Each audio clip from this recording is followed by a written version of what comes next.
अगर मैं गायत्री पीठ के किसी कार्यक्रम में शामिल होऊंगा या होने का हिस्सा बनूंगा तो ये मेरा परम सौभाग्य रहेगा कि मैं गायत्री परिवार का एक सदस्य, एक हिस्सा बन रहा हूं। विलंब के लिए क्षमा प्रार्थी हूं। विदिशा में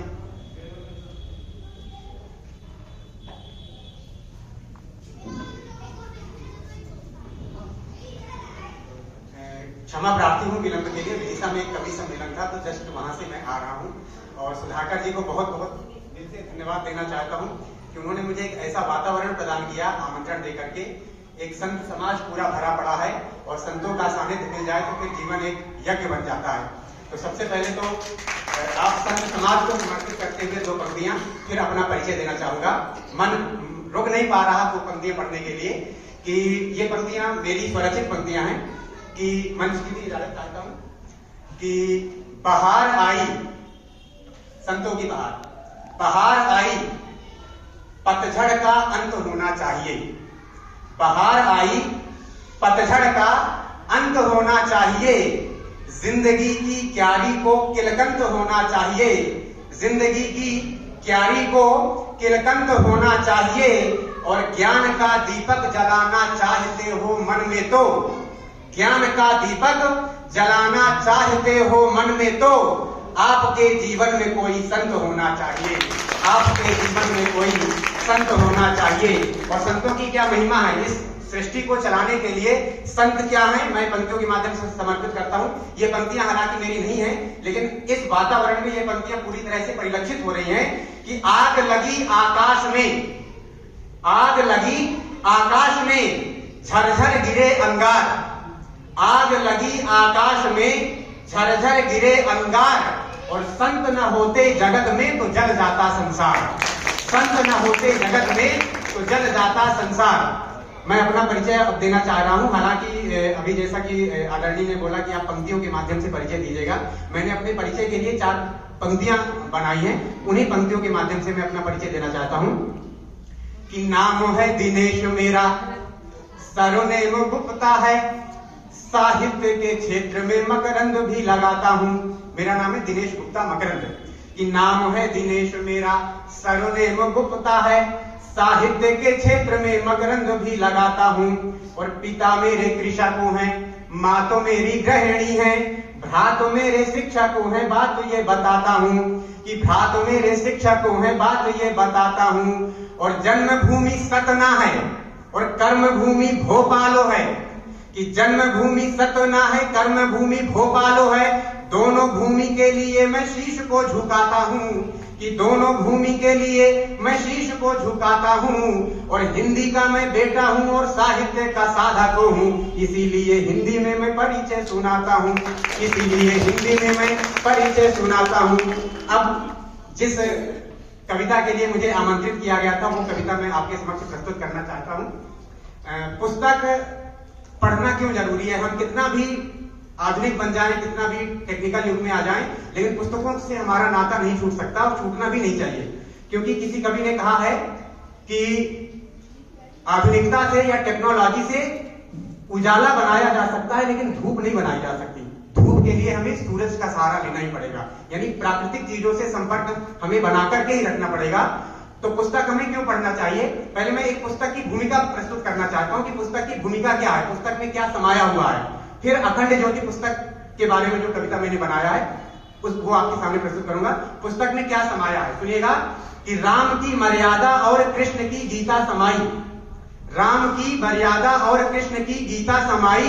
प्रकृति के राम की मर्यादा और कृष्ण की गीता समाई। रामचरितों का सुंदर कांड भी समाया है। रामचरितों का सुंदर कांड भी समाया है। और कितना बखान करूं मुझ में सामर्थ्य नहीं, पुस्तक में सारा ब्रह्मांड भी समाया है। पुस्तक में सारा ब्रह्मांड भी समाया है और गिनती भी समाई है। छोटे बच्चे जो पढ़ते हैं कि गिनती भी समाई है, विनती भी समाई है, ABCD काका गाधा अंगा भी समाया है।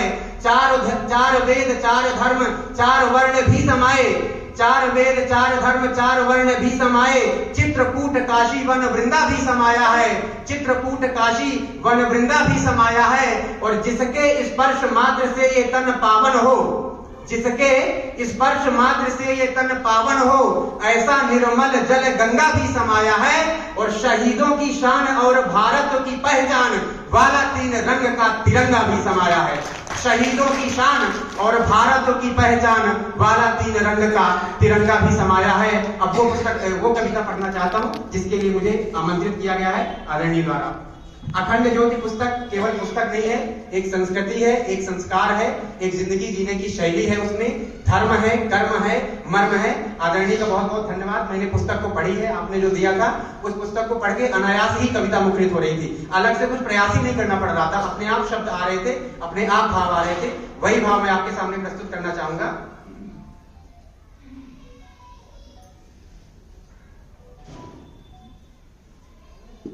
कि मन में भक्ति का भाव जगाती अखंड ज्योति पुस्तक। पूरी पुस्तक में आप अखंड ज्योति कल्पना करिएगा कि अखंड ज्योति की बात की जा रही है। मन में भक्ति का भाव जगाती, सत का भान कराती है। मन में भक्ति का भाव जगाती, सत का भान कराती है। अखंड ज्योति की पुस्तक ज्ञान की ज्योति अखंड जलाती है। अखंड ज्योति की पुस्तक ज्ञान की ज्योति अखंड जलाती है। और ये पुस्तक क्या है? संस्कृति की पोषक है यह, संस्कृति की पोषक है यह, संस्कार सिखलाती है। और कर्म के पथ पर बढ़ने हमको नई राह दिखलाती है। कर्म के पथ पर बढ़ने हमको नई राह दिखलाती है। और इस पुस्तक की मांग जहां में कभी न रुकने वाली है।